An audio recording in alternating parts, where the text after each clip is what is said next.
রমজানুল মুবারক এক বরকতের মাস। জাহান্নামের দরজাগুলো বন্ধ, জান্নাতের দরজাগুলো খোলা। এই বরকতের মাস আমার নবী সারা রাত, সাহাবায়ে কেরাম সারা রাত সারা দিন ইবাদতে কাটায় দিতেন। কত বরকতের মাস। ওই কপাল পরারে কেমনে বুঝাবো যে এই বান্দা রোজার মাস পাইয়াও রোজা রাখার জন্য রেডি না। এই বরকতের মাস পাইয়াও যারা বরকত অর্জন করতে পারবে না তাদের বদনসিব। নবী বলেন রমজান পাইয়াও যারা জাহান্নাম থেকে নিজেকে মুক্ত করাইতে পারলো না তাদের ধ্বংস হওয়াটাই যথেষ্ট। ওরে আল্লাহর বান্দারা, রমজান পাইছেন, আল্লাহর কোরআন তেলাওয়াত করবেন, তারাবি পড়বেন, রোজা রাখবেন। রোজা রাখলে দেখবেন শরীর সুস্থ হবে, কোনো রোগ হবে না, নিয়ত গুণে বরকত। আল্লাহর কোরআন বেশি বেশি তেলাওয়াত করবেন, যারা পারেন না শিখে নিবেন। আল্লাহর কোরআন শিখতে লাগে মাত্র 20 ঘন্টা। প্রতিদিন 1 ঘন্টা করে টাইম দিবেন, 20 রমজানে পুরো কোরআনটা পড়তে পারবেন ইনশাআল্লাহ। কারণ পৃথিবীতে আল্লাহর কোরআনের ভাষার মতো সহজ ভাষা জমিনে আর নাই। ও আমার কলিজার যুবক বাবারা, তোমার চরিত্র দিয়ে আলোকিত করবা গোটা দুনিয়া। তোমার আদর্শ দিয়া জমিনটা আদর্শবান হবে, কলঙ্ক মুক্ত হবে জমিন। তোমার আদর্শের কারণে সমাজের অন্ধকার দূর হয়ে যাবে। সেই আদর্শ তুমি অর্জন করো। নবী যদি কান্না করতে পারেন, আপনার কপাল এত খারাপ কেন? আপনার চোখে কেন পানি নাই? জান্নাতের টিকিট পাইছেন 10 জন সাহাবা। আবু বকর রাতে নামাজে দাঁড়ায় কান্না করেন, আল্লাহর আদালতে কেমনে দাঁড়াবো? ও যুবক বাবারা, ও বৃদ্ধ বাবাজিরা, ও পর্দার আড়ালের মা বোনেরা, আমার মাওলার ভয় কি অন্তরে নাই? আল্লাহর কোরআনটা মিথ্যা মনে করিয়েন না রে মুমিন। 1 জাররা পরিমাণ গুনাহ নিয়ে কবরে গেলে শাস্তি ভোগ করা লাগবে, পালাবার উপায় নাই। হাসরের ময়দানে সূর্যের গরম সহ্য করা যাবে না রে বাবা। বিজ্ঞানীরা বলে জমিন থেকে 9 কোটি 30 লক্ষ মাইল উপরে সূর্য। দিনের বেলা ছিল, রাতের বেলা নাই। এরপরে তো কেন গরম লাগে? ফ্যানের বাতাস ছাড়া রাতে ঘুম আসে না, মশারি না টানাইলে ঘুম হয় না। একটা মশার কামড় সইতে পারি না রে বাবা। অন্ধকার কবরে গেলে 2 পার্শ্বের মাটির চাপ, জাহান্নামের আগুনের গরম। হাসরের ময়দানে সূর্যটা মাথার উপরে চলে আসবে। ওই সূর্যের গরমে মাথার মগজগুলো টাস টাস করে ফেটে যাবে। নবীরা পর্যন্ত, যাদের কোনো গুনাহ নাই, শুধু কান্নার আওয়াজ। উম্মতেরে ভুলিয়া কাঁদবেন, আল্লাহ আমারে বাঁচাও। আম্মা জান আয়েশাও কাঁদেন, ও নবী তখন আপনার কি উপায় হবে? মায়ার নবী বলেন, আমি আল্লাহর আদালতে মাকামে মাহমুদে সিজদায় পড়ে কাঁদবো। সব নবীরা কাঁদবেন, আল্লাহ আমাকে বাঁচাও। আমি আখিরি নবী, একবারও বলবো না আল্লাহ আমাকে বাঁচাও। আমি সিজদায় পড়ে আমার মালিকের ডাকবো আর বলবো, হে মালিক আমার উম্মতের বাঁচাও। আমার উম্মতেরা যেন জাহান্নামে না যায়। আল্লাহ বলবেন, নবী আপনি কাঁদবেন না, মাথা উঁচা করেন, আপনার উম্মত গুলো বাছাই করে করে জান্নাতের দিকে নিয়ে যান। আম্মা জানকে নবী বলেন, ও আয়েশা, আল্লাহর অর্ডার পাই আমি উম্মত গুলো বাছাই করে করে জান্নাতের দিকে নিয়ে যাব। আম্মা জান বলেন, কোটি কোটি কোটি কোটি মানুষের মধ্যে চিনবেন কিভাবে আপনার উম্মত কারা? নূহ নবীর উম্মত, ইব্রাহিম নবীর উম্মত, ঈসা নবীর উম্মত, মুসা নবীর উম্মতেরাও থাকবে।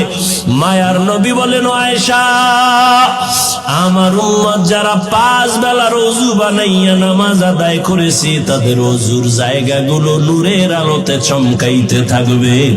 আমি নবী দেখে দেখে তাদেরকে হাউজে কাউসারের কিনারায় দাঁড় করায় দিব।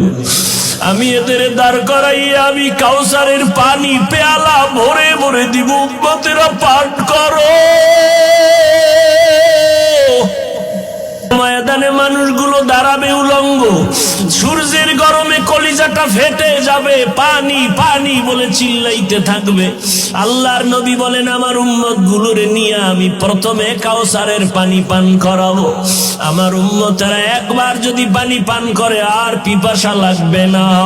ও আল্লাহর বান্দারা, যখন পানি পান করাইতে করাইতে করাইতে সিরিয়ালে উম্মতেরা লাইনে দাঁড়ানো, হঠাৎ দেখবে একটা পর্দা পড়িয়া গেছে। আল্লাহর নবী বলবেন, ফেরেশতারা পর্দা দিলা কেন? পেছনে উম্মত এখনো বাকি আছে। ফেরেশতারা বলবেন, নবী, এই উম্মতেরা আপনার দুশমন। আপনি দুনিয়া থেকে বিদায়ের পরে এরা মন মতো জীবন চালাইছে। ওলামায়ে কেরাম পাও ধইরা ধইরা বলছে, নামাজ পড়ে নাই, রোজা রাখে নাই, মা বাবার খেদমত করে নাই। আমার নবী তখন সহি হাদিসে বলেন, তখন নবী বলেন, আমি বলবো, সোহকান সোহকা, তোরা ভেগে যা, আমার চোখের সামনে থেকে দূর হ। আমি তোদের নবী না, তোরা আমার উম্মত না। আমার নবী যদি হাসরের ময়দানে তাড়াইয়া দেয়, আমার আল্লাহ বলবে, ফেরেশতারা ওদের ধর, জাহান্নামের হ্যান্ডকাপ লাগাইয়া ধরো। টানতে টানতে জাহান্নামের দিকে নেওয়া হবে। ও আল্লাহর বান্দারা, একটু চিন্তা করিও যে আল্লাহর কোরআন সত্য, সাহাবায়ে কেরামদের কথা সত্য, নবীদের কথা সত্য, লক্ষ লক্ষ মানুষ মিথ্যা বলতে পারে না। ওরে এত ইলম, এত আমল, এত তাকওয়া থাকার পরেও নবী সাহাবায়ে কেরামরা যদি কান্না করতে পারেন, তোমার আমার কপাল কেন এত খারাপ? তোমার গুনার কারণে কেন চোখে পানি আসবে না? মা বাবার সামনে সন্তান অন্যায় করিয়া শাস্তির ভয়ে যদি কান্না করতে পারে, শিক্ষকের সামনে ছাত্র অন্যায় করে যদি শাস্তির ভয়ে কান্না করতে পারে, ওরে আমার মাওলার আযাবের ভয় কি কম? যত অপরাধ করেছো, গুনাহ করেছো, আমার মাওলার সামনে কি একটু ভয় তোমার আসে না রে বাবা?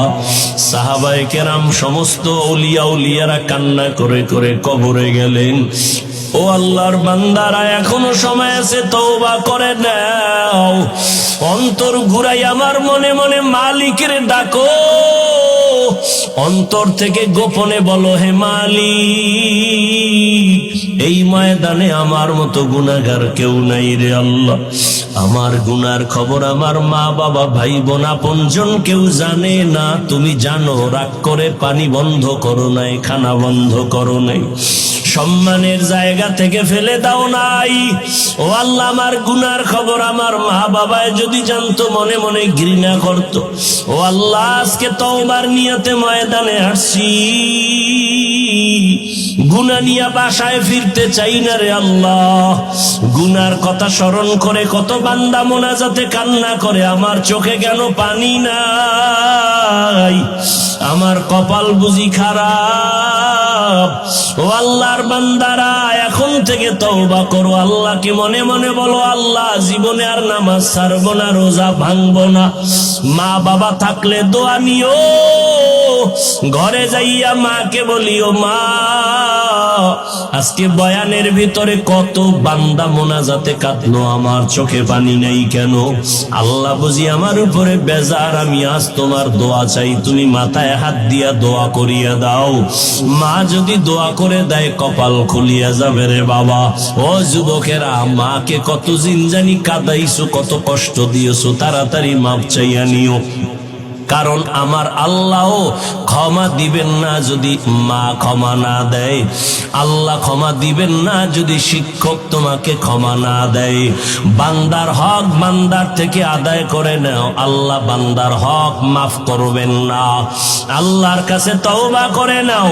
ওরে আল্লাহর বান্দা, অন্তর যদি তৈরি হয়, মুনাফিকি যদি না থাকে, মরিয়া গেলে যাব, হায়াতের মালিক আল্লাহ, ইজ্জতের মালিক আল্লাহ, আল্লাহ, রিজিকের মালিক আল্লাহ। আর নামাজ ছাড়বো না, বেপরদায় চলবো না, আর কোনোদিন মা বাবাকে কষ্ট দিব না, আর কোনোদিন মুরব্বীদের সাথে বেয়াদবি করব না। ও আল্লাহর বান্দারা, তওবা করার যদি নিয়ত হয়, আজকে থেকে নবীর তরিকা মেনে উলামায়ে কেরামের পরামর্শ নিয়া, মুরব্বীদের দোয়া নিয়া, মা বাবার দোয়া নিয়া চলবা। মুনাফিকি যদি অন্তরে না থাকে, তওবা করার যদি বাবা অন্তরে নিয়ত হয়, ওরে আল্লাহর গোলাম, আজীবন বয়ান শুনে কি লাভ হবে যদি তুমি ফজরে মসজিদে হাজির হতে না পারো? হাজারো বয়ান শুনে কি লাভ হবে যদি রমজানে রোজা রাখতে না পারো? আল্লাহর কাছে কান্না করো, কলবটা পাথরের থেকেও শক্ত হয়ে গেছে গুনার কারণে। আল্লাহর কাছে চোখের পানি ছেড়ে কান্না করো। আল্লাহ বলেন, বান্দা খাঁটি তওবা যদি করতে পারো, আমি মুহূর্তে তোমাকে মাফ করিয়া দিব। তওবা করার মতো যদি অন্তর কারো তৈরি হয়, মুনাফিকি যদি অন্তরে না থাকে, খাঁটি তওবার নিয়তে দুটো হাত আমার আল্লাহকে দেখাইয়া দাও। আয় আল্লাহ, হাতগুলো কবুল করে নেন, তওবা কবুল করে নেন, তওবার উপরে মজবুত হইয়া চলার মতো তৌফিক দান করে দেন। আমিন।